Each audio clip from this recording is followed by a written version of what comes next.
L'ombre sous le Néré. Avant de commencer, like, abonne-toi et n'oublie pas de partager. Au cœur d'une vaste plaine, il existait un village recouvert de silence, comme si le vent lui-même craignait de s'y aventurer. On disait que ce lieu avait été bâti sur la tombe d'un ancien roi qui, de son vivant, avait fait couler plus de sang que la pluie ne pouvait laver. Les anciens murmuraient que son esprit n'avait jamais quitté la terre. Au milieu du village se dressait un immense Néré aux racines tordues. Personne n'osait s'y approcher la nuit.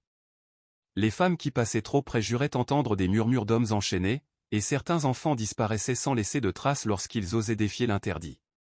Une nuit, un drame bouleversa la quiétude fragile du village. Le tambour sacré, symbole de l'âme communautaire, fut retrouvé brisé en deux au pied du Néré. La panique s'installa. Les chasseurs jurèrent avoir vu, entre les racines, une silhouette noire semblable à un homme, mais dont les yeux brûlaient comme des charbons ardents. Le chef du village convoqua les anciens, qui consultèrent les coris et le feu.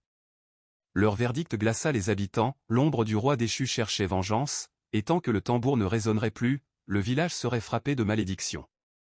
Déjà, les récoltes pourrissaient sur pied, les femmes faisaient des fausses couches, et les puits dégageaient une odeur de mort.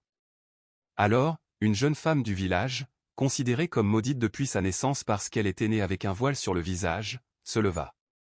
Elle déclara qu'elle seule pouvait braver l'ombre, car elle vivait depuis toujours sous le poids du rejet et n'avait plus rien à perdre. Les anciens hésitèrent, mais le désespoir fit taire leurs doutes. La nuit suivante, armée seulement d'une calebasse d'eau bénite et d'un vieux collier de cori, elle s'avança vers le Néré. Les tambours du vent battaient dans ses oreilles. Devant elle surgit la silhouette sombre, haute et difforme, portant une couronne d'épines et de cendres.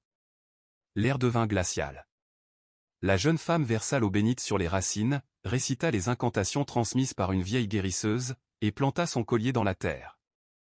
L'ombre hurla, un cri si puissant que les cases tremblèrent. Mais au lieu de disparaître, elle se rapprocha d'elle, et tous ceux qui veillaient au loin virent l'inimaginable, l'ombre l'engloutit. Le silence revint. Le lendemain, le tambour sacré était miraculeusement réparé, et les malheurs cessèrent. Pourtant, la jeune femme ne reparut jamais. Depuis ce jour, chaque nuit de pleine lune, certains disent voir son ombre danser autour du Néré, comme pour rappeler au village que chaque sacrifice a un prix, et que les secrets enfouis dans la terre ne disparaissent jamais vraiment.